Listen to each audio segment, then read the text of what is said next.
Hey everybody, welcome back into the Woody Hayes Athletic Center outside on a Wednesday night. It's the practice report. It's brought to you by Byers Auto. A couple days away from the Buckeyes getting back in that building over there, the Horseshoe against Tulsa. Looking to rebound from that loss to Oregon.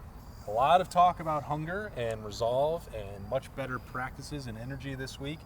Obviously that's one thing to say. It's a good thing for Ohio State to say, but they're going to have to show that for the next several weeks to get back to where they want to be in the national title race. That's Spencer Holbrook, Tim May, Jeremy Birmingham. I am Austin Ward. All right, well, here we go. Yeah. I mean, the thing is, the simple reality is, of course, that's what they have to say. That doesn't mean it's not true. It doesn't mean it's also not a bit exaggerated. This is a building full of some angry people right now, and I thought that the four guys we got to talk to, only four guys, one of them the punter, Mayan Williams, Garrett Wilson, and Nick Petit-Frere, those guys, I think, did a stand-up job of taking the hard questions and doing their best to focus on the positives. But until we see Ohio State's defense on the field against a quality opponent getting key stops regularly, I don't think any of the questions that people have after Saturday are going to go away. So every week we're going to have these same questions. Yeah, I mean, nothing's going to change, and we really didn't find out. I think things are changing. I'm saying as far as what Berm Yeah. just said, with things will change, but we won't know if things change for a few weeks. Right. I don't believe. But these guys weren't going to give us anything. They didn't really say anything. The defense, they come in and prepare every day. They work hard. It's a really good defense. They just need to get a few things figured out. They're always going to give those answers because they need to. But I think these guys are, like you said, mad, angry, but I also think they're pretty confident. Like this does not seem like a bunch that's not very confident right now. I think they know that they didn't play up to the way they can. And you saw some laughs, some smiles coming off the practice field. That's exactly what this roster needs right now. They don't need to have their head hung down in the dirt, because if you do that, you could drop another one. You could turn one loss into two. And I'm not saying they would lose to Tulsa, but if you let the Oregon loss compound into weeks at a time, it's just going to wear out and you're going to end up dropping another one. So I think the best thing for this team right now is to do exactly what we just saw in the building a few minutes ago. Yeah, we got some good hints, though, that things have changed on the defensive side a little bit, including Garrett Wilson talking about some of the different things they were doing, but he did not elaborate. He was born at night, but not last night. So definitely things are changing on the defensive side of the ball in some respects. How much of it's nuance and how much of it is just straight up scheme, remains to be seen. Even who's going to be calling the defense on Saturday, that remains to be seen. Perhaps Ryan Day will tell us, perhaps he won't. I have not seen anybody picking out houses in Upper Arlington in terms of a new coach coming to town, et cetera. No, I have not. Maybe you did. You were over there. I did. You do live near there. I saw you wandering there. the streets of Upper Arlington, but I digress. Bottom line is, I asked Nick, Petit-Frere, and I wasn't being coy about this. I mean, we heard from the offensive guys all through preseason camp how good the defense was looking. We even heard from Ryan Day how good the defense was looking. And the defense has not looked good the first two games. And it just looks like a bunch of young guys kind of running around, maybe not knowing what they're up to. Maybe the scheme may be a little bad, but the more experience these guys get, you get the idea the better they're going to be, especially now that they've had that little baptism. But the thing you also heard from Nick Petit-Frere is everybody is more zeroed in on details in practice this week. Because, of course, a loss like that opens everybody's eyes to, hey, it's a real world out there. We have fun on the practice report, which is brought to you by Byers Auto. But you were joking about the coaches looking at houses. We want to make that clear. When Ohio State is looking for solutions. Of course I was joking. I know you are, but I just want it to be clear. This is LettermenRow.com. That through 2 weeks, this is not going to be a punt on the season situation for Ohio State, which looking for outside assistance and having to reshuffle the coaching staff with new bodies, that would be an admission that this year is over, that recruiting is over. That's not in the cards here. Now, we talked about this after Ryan Day's press conference yesterday. There are options where you can reshuffle responsibilities, and I would bet a decent amount of money that does happen. Just for the sake of observation, the last two coaches who walked off the practice field about 30 minutes ago were Matt Barnes and Ryan Day. I don't say that just to run wild with the speculation, but if you're looking for a different way that Ohio State is handling the structure, handling the distribution, the communication of calls, that is one way to do it. I was thinking about this as we talk about the reports about how good the defense was in the summer and in the fall camp. Think about how many times that defense had played against this offense in the last year and a half. I mean, they had, 180 some practices in the last year because of COVID. They've seen each other. That defense knows everything about this Ohio State offense. And Ryan Day on Tuesday in his press conference brought up the offensive line for the first time really has seen a different look. And football is still a game of week-to-week adjustments. And I just don't feel like Ohio State needs to be even considering throwing the baby out with the bathwater at this point. And you have coaches you trust. Ryan Day is the head coach at Ohio State for a reason. And I think you have to give him a chance to fix it with what he's got here. And I know that there will be people saying, oh, they had last year, you had that. But last year doesn't count for a lot of reasons. And Ryan Day has acknowledged it. The Alabama game was an anomaly in his mind. The entire season was an anomaly. Right. And now you have hard evidence that things are just not working. And you're going to see them tinker and try to fix things. And I don't know if that's with personnel. I don't know if that's with the coaching situation. Like I said, I agree. I think Matt Barnes will call plays on Saturday and give Kerry Combs a chance to be what he does best, which is be that voice of reason on the sideline and the guy that's, the energy. Maybe that changes throughout the week too. I don't know, but I don't think it matters because none of those big wholesale changes are coming until at least January, if they come at all. Yet, we'll look at it.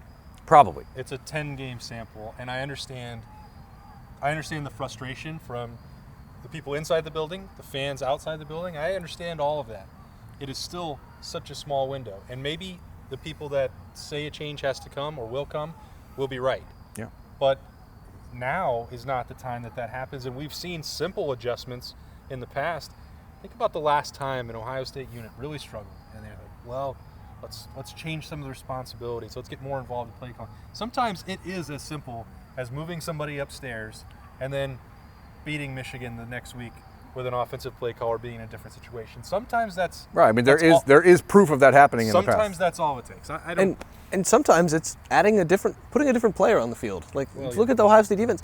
In 2018, Brendan White played really well and helped this Ohio State defense in different points where they looked better when he was on the field. Right. And so now you have to go back to the drawing board, like you said. There's going to be different shuffles around with coaching and figuring all that out. But also just, you might find a guy of the 26 that played defense on Saturday. One of these guys, you might put him on the field, and it might just start to look a little different. Like it did in 2012 with Zach Boren or Brendan White. Exactly. But putting a different player on the field, that's what we talked about on my podcast. They've been putting too many different players on the Absolutely. field. In my opinion, Marlon Kerner had a great point. Just when you're getting out there and you've got a feel for what that receiver is going to do, how he's going to play you, so to speak, you're suddenly standing on the sideline and there's another guy in there. I just think that there was a real failing from right now. There was a real failing coming out of camp, not having what you would call that solid back seven that was going to be, at least going into the first few games, playing the first several, if not 4 or 5 series, just to see what you got. You know what I mean? I think there was a big failing there, and I think they paid the price for it this past week. Because like we just said, I wanted to blurt when Ryan talked about the offense going against the same defense all day. It was the same thing with the defense going against the same offense in preseason. All of a sudden, man, when you've thrown a few wrinkles at this defense, many times it has failed. It has failed to line up right. It has failed to react to what it's seeing, and it is and many times it has been a catastrophe, like one receiver blocking 3 guys on one play. I mean, that's just a great example of people not recognizing what's going on and being bamboozled. That's my word of the week. And and Tulsa, nobody's picking Tulsa. Tulsa is a multiple offense. They're going to line up in all kinds of different ways. And sometimes they look like a flower blooming when they come off the line of scrimmage. Sometimes they've got 5 wides and a quarterback. I mean, it's a different. They're going to see what's on video, what gave these guys problems. Has Ohio State fixed it? Well, part of it is Spencer's talking about putting somebody on the field, and you bring up Brendan White. I mean, somebody is going to have to go into the secondary on a permanent basis with Josh Proctor out for the year. So, I mean, Bryson Shaw's got a small sample size here. Marcus Hooker was allowed to return to this team for a reason. He's really the most experienced safety now that Ohio State has. Yeah. A lot of this, if Court Williams is healthy, where does he slot in? Does Lathan Ransom go back to the field safety or start pointing that, even though Ohio State's invested a ton in him in the cover safety look?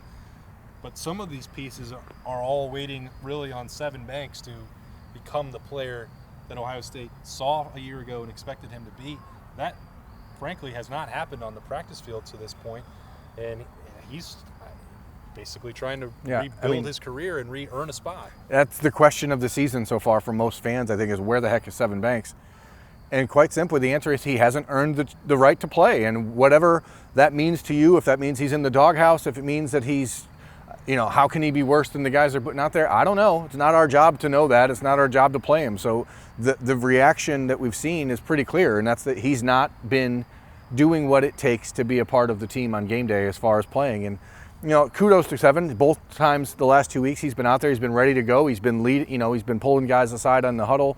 Being on the field, I get to see some of that stuff. He's active out there, he's been aggressive in talking to other kids, but we're talking about how many guys you play. Sometimes it's just about not playing guys who don't deserve it. And he's let's call a spade a spade. He's probably not the only guy that's been out there that hasn't deserved it, because we've watched guys that are playing that have played pretty poorly. Yeah. And I mean, to Tim's point, I mean, it's been a failure on multiple levels. But I think you just don't throw out everything in week 3. Former Buckeyes across the nation, and even of course fans, but former Buckeyes were embarrassed by what they saw on Saturday from a defensive standpoint. Yep. And that analogy that they look like a high school team sometimes reacting to things, not a good high school team. You know what I mean? I mean, it really.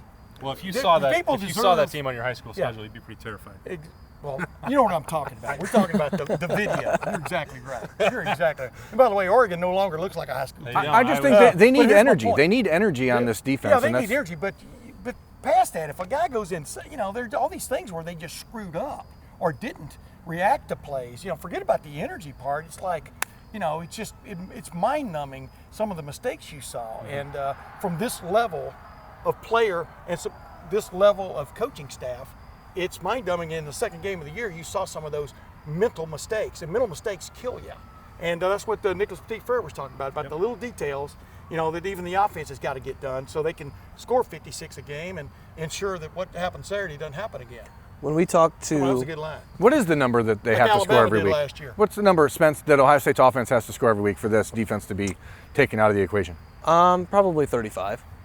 But that's wouldn't have been good enough last week. No, and that's the problem. 56. But against most opponents, I think it's probably 56. I think it's probably 35. Hey, 56 keeps you clear, man. But look at Alabama last year against Ole Miss. I mean, that team went on to win the national championship. The thing that keeps coming back to me is we talked to Garrett Wilson and Chris Olave and Brian Hartline about the wide receivers, and they were so good that it was hard to find things for them to get better at.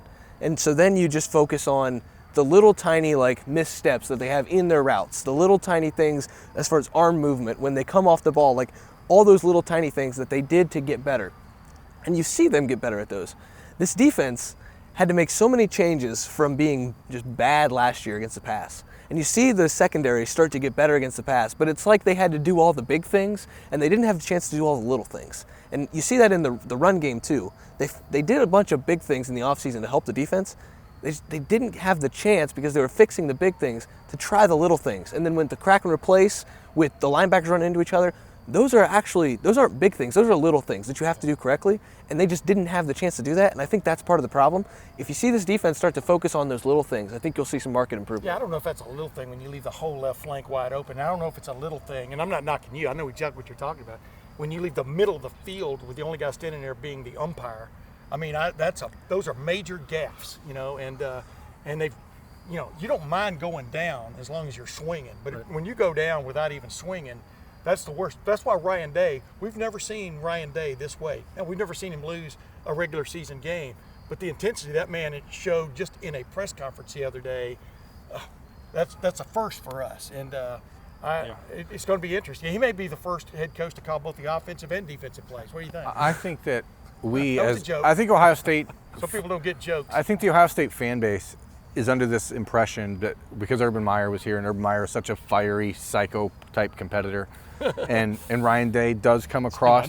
And Ryan Day does come across a lot of times as Mr. Personality.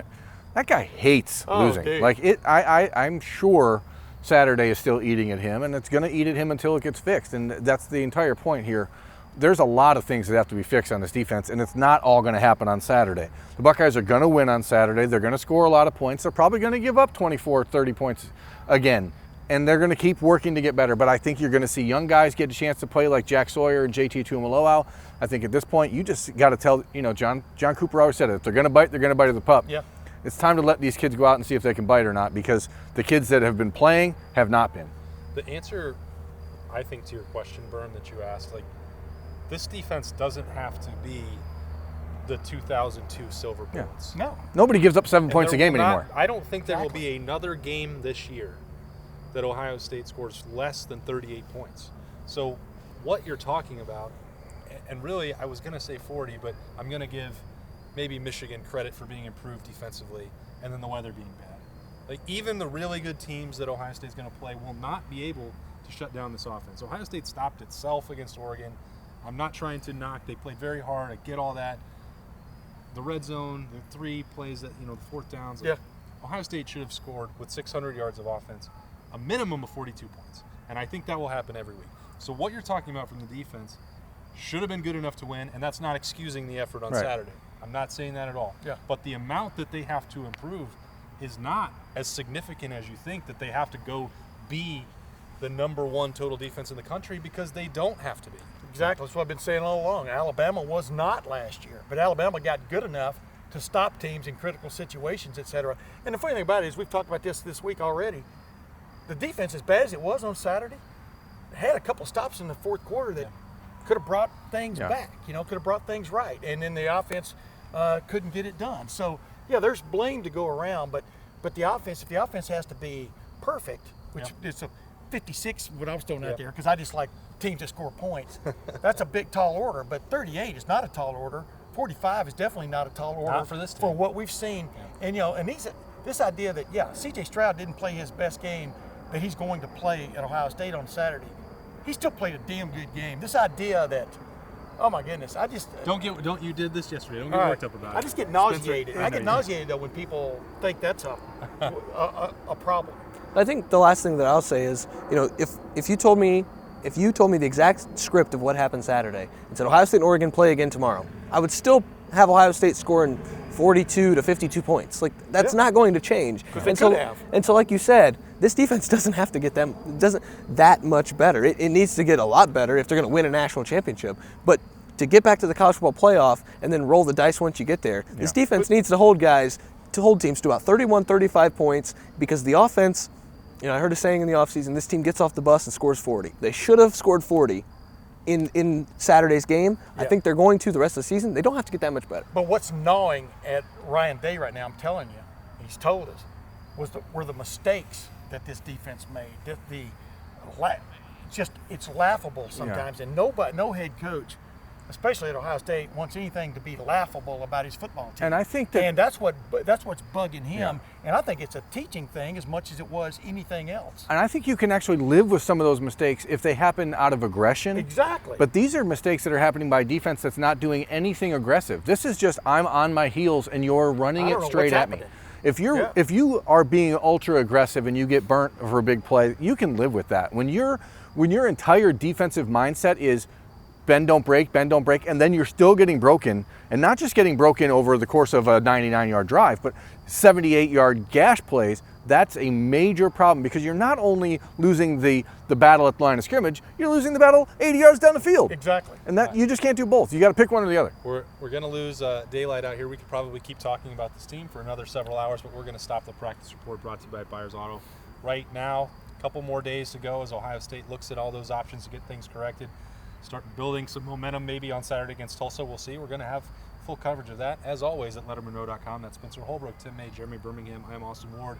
We will see you again at LettermenRow.com. Don't forget, you can subscribe right now to the On3 part of Lettermen Row for $10 for an entire year. It's an incredible deal. 3 cents a day to support all this work. That's where Berm lives. That's where the Tim May podcast lives. That's where Spencer Holbrook's work lives. And I just am along for the ride. But this has been the Practice Report. It's brought to you by Byers Auto. You can find that on YouTube and LettermenRow.com.